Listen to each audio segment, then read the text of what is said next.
Ok, então. Gente, primeiramente, né, boa tarde. Meu nome é Raine Brandão. Eu fiquei responsável por apresentar o projeto Dispositivo de Detecção de Incêndios para a área de preservação ambiental, mas eu não sou a única responsável por esse projeto. Além da minha pessoa, também tem a professora Rafaela da Silva Souza, que é a orientadora, X. Barros Miranda e Laura de Araújo Rodrigues, que são os discentes. O nosso plano de incêndios nas áreas de preservação ambiental, além de elucidar possibilidades e tecnologias para o combate e a prevenção de incêndios, com o intuito de auxiliar na proteção e na promoção do sustentável dos ecossistemas terrestres. Na imagem a seguir, eu acho que vocês estão conseguindo ver, tem duas imagens de incêndios florestais que aconteceram aqui na região da Chapada Diamantina. E os incêndios, como a gente sabe, são das maiores causas de danos à conservação da bio e geodiversidade. E, na sua maior parte, infelizmente, eles são causados pela ação do homem. E aí, como exemplo, né, a gente vai ter a unidade de conservação do parque. E como a gente mora aqui, é uma região muito turística o ano todo, só que como a gente está em contato com essa região frequentemente, a gente notou uma necessidade de identificar e controlar os incêndios em área de ocorrência e recorrência, como é a região do parque. E para isso, a gente desenvolveu esse projeto que foi dividido em 5 etapas. Na primeira delas, a gente buscou conhecer a estrutura e programação do Arduino. E aí, para isso, a gente participou de cursos online e oficinas graças a professores que disponibilizaram um tempo desse para poder ensinar a gente, além de outras ferramentas como simuladores de Arduino, no caso, o Tinkercad. Na segunda etapa, a gente partiu para a fase experimental, onde a gente realizou a montagem, primeiro no Tinkercad, essa imagem à esquerda, que foi com o simulador virtual, e depois para a montagem física com os componentes físicos. O uso do Tinkercad foi muito importante para que a gente se adaptasse com os componentes, para que a gente conseguisse adequar ao código e não quebrasse nada, já que era a primeira vez que a gente estava tendo contato com os componentes do Arduino, né? Evitar quebrar era uma boa opção. Então, por isso, a gente decidiu primeiro optar pelo uso do simulador e depois partir para os componentes físicos. Na terceira etapa, a gente partiu para a calibração do dispositivo, já visando implementar ele no ambiente aberto. E, para isso, a gente primeiro verificava se o dispositivo estava calibrado para que ele assim pudesse proporcionar resultados mais condizentes com a realidade. Então, para isso, a gente calculava primeiramente a resistência do sensor a 1000 ppm de gás liquefeito de propano e depois a gente calculava o RS, que é a resistência do sensor na presença de monóxido de carbono. Então, a gente segue para o cálculo da proporção entre RS e RO, e aí, por fim, a gente utiliza esse valor encontrado para descobrir a concentração de monóxido de carbono em ppm e depois imprimi-lo. Já na quarta etapa, a gente realizou a testagem do dispositivo em campo aberto. Para isso, a gente viajou até o orquidário do Parque Nacional, perto do Morro Painácio, em Palmeiras. Depois disso, a gente vai partir agora para a última etapa do nosso projeto, que ainda não foi realizada, infelizmente. A gente já realizou a montagem virtual, vocês podem ver aí na imagem à esquerda, com a implementação da placa fotovoltaica, do modo wireless e da bateria de lítio, mas infelizmente a gente ainda não conseguiu realizar essa montagem com os componentes físicos, mas está nos nossos planos.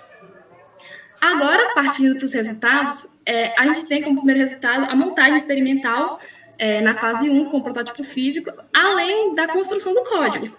Depois a gente tem a calibração do dispositivo. Posteriormente, a gente desenvolveu uma função e criou um gráfico de leitura analógica versus a concentração de CO para auxiliar na visualização. E aí, para conseguir calcular a variação da concentração de CO na presença da fumaça, primeiro a gente tem que conhecer a concentração no ambiente normal. E para isso, a gente fez a medida em 4 áreas dentro do orquidário, sem a presença de fumaça. E com essas informações, a gente aplicou na função e, como dá para perceber aí no slide, dentro dessas medidas, a gente tem uma variação de 2,8 ppm e máxima de 6, se eu não me engano, 43 ppm de monóxido de carbono, que é um valor condizente com diversos trabalhos acadêmicos sobre a concentração de monóxido de carbono no ambiente, que vai variar aí de 1 até 6 ppm. Posteriormente a isso, a gente realizou a medida com o lado de pequeno foco de incêndio ainda no orquidário, numa área aberta e de forma segura. E a partir dos dados obtidos, a gente conseguiu, com a função e com a calibração do dispositivo, traçar esse gráfico presente aí na tela para vocês. A gente consegue observar, aqui, ó, inicialmente, antes do sensor detectar a fumaça, que a concentração de monóxido de carbono estava aqui no valor ok para o ambiente aberto sem fumaça. E aí, quando ele detectou a fumaça, a gente tem aqui um pico que chega a 22,9 ppm. E esses valores estão claramente acima do normal e indicam o foco de incêndio nas proximidades do detector. E, segundo a Organização Mundial da Saúde, as concentrações tão próximas a 25 ppm não são recomendadas por períodos maiores de 1 hora para seres humanos. Assim, o detector de incêndio construído viabiliza a rapidez na detecção de um evento de incêndio e pode, assim, identificar focos de incêndio nas proximidades. Ainda, a gente realizou entrevistas com moradores. Na foto à esquerda, a gente realizou essa foto aqui. A gente tem uma entrevista que a gente realizou com um dos funcionários do orquidário. Nessa entrevista, ele falou não só da perca em relação às visitações, porque é uma região muito turística, mas também em relação à fauna e flora, já que os resquícios de incêndio estão presentes lá até hoje. Que foi uma área muito, muito próxima ao orquidário. Se não me engano, acho que passou também para dentro do orquidário de região queimada. E a gente realizou também entrevista com esse moço à direita. Ele é um ex-brigadista e falou sobre acreditar que as práticas que os incêndios realizados dentro do Parque Nacional são práticas criminosas, vêm de mãos humanas, e ele afirma que já encontrou diversas vezes tambores de gasolina e que, quando ele era brigadista, o incêndio não aparecia em um local só isolado, aparecia em vários locais ao mesmo tempo, e que isso também é um indício de foco de incêndio criminoso. Além disso, ele relata também que as características da Chapada Diamantina, elas não correspondem a um ambiente propício para que o fogo aconteça de maneira espontânea. Isso porque é uma região que não é seca, não é na maior parte do ano, não é uma região que tem ventos muito fortes, apesar de ser uma região um pouco montanhosa. Então, por conta disso, ele afirma acreditar que são, sim, incêndios criminosos. Ademais, a gente perguntou para ele também sobre a educação ambiental na localidade, se as pessoas têm essa percepção sobre os incêndios criminosos. E ele disse que, segundo os estudos dele, segundo as conversas que ele tem, já que ele também é um dono de comércio por lá, as pessoas têm sim uma boa consciência a respeito, mas que ainda falta muito, que muitas pessoas não têm esse discernimento de o que fazer, por exemplo, quando identificam um foco de incêndio, para que a autoridade está contactando. Então, por isso, ele afirma achar que sim, deve haver mais incentivo à educação ambiental. E aí, pensando nesse sentido também, a gente fez uma divulgação virtual, realizou